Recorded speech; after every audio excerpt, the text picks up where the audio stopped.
Thank you very much. Well, let's be clear. We may not know when, but we absolutely do know Trump is preparing to ask the Department of Education to slam every door they can in the face of our students. And let's not pretend for one single second we think he's serious about doing so while following the law, because the very premise of his plan, shuttering the Department of Education, fundamentally goes against the bipartisan laws we have passed, established, and funded. And it goes against a very basic principle in this country. We put our kids first. We do everything we can to set them up for success. That our future depends on whether our kids get the support they need to grow and thrive. And it doesn't take a former teacher to tell you how obliterating the Department of Education hurts students. I think even a preschooler could tell you this is a terrible, terrible idea. Trump and Elon Musk want to do to the Department of Education what they did to USAID. They don't care what they can legally do. They will act first and not care about the consequences. Trump's move to dismantle the Department of Education, fire the people who keep it running, and terminate funding will mean fewer teachers at our public schools.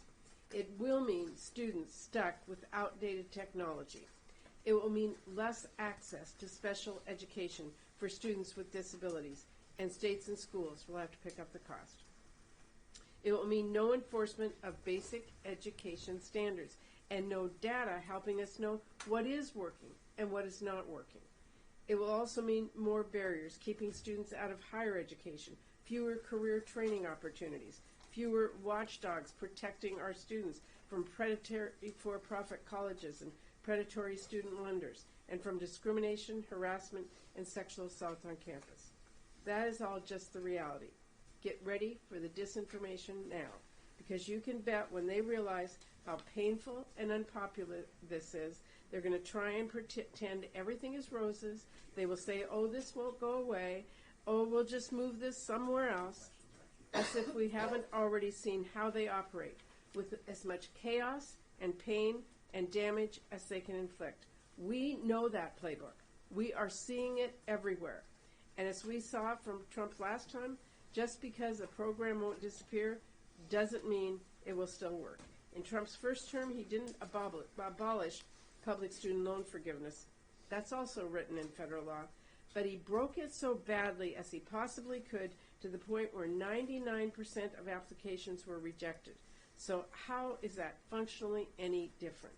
That's what Trump and Musk and McMahon are planning to do to the entire department. They're going to break it up into pieces and then break the pieces.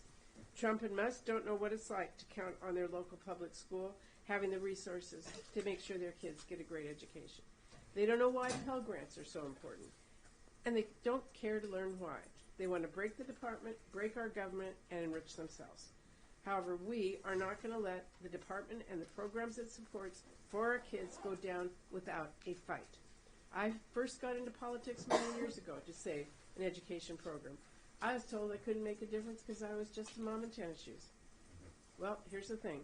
There are a heck of a lot of moms and dads in tennis shoes out there, and they do not play when it comes to their kids' future.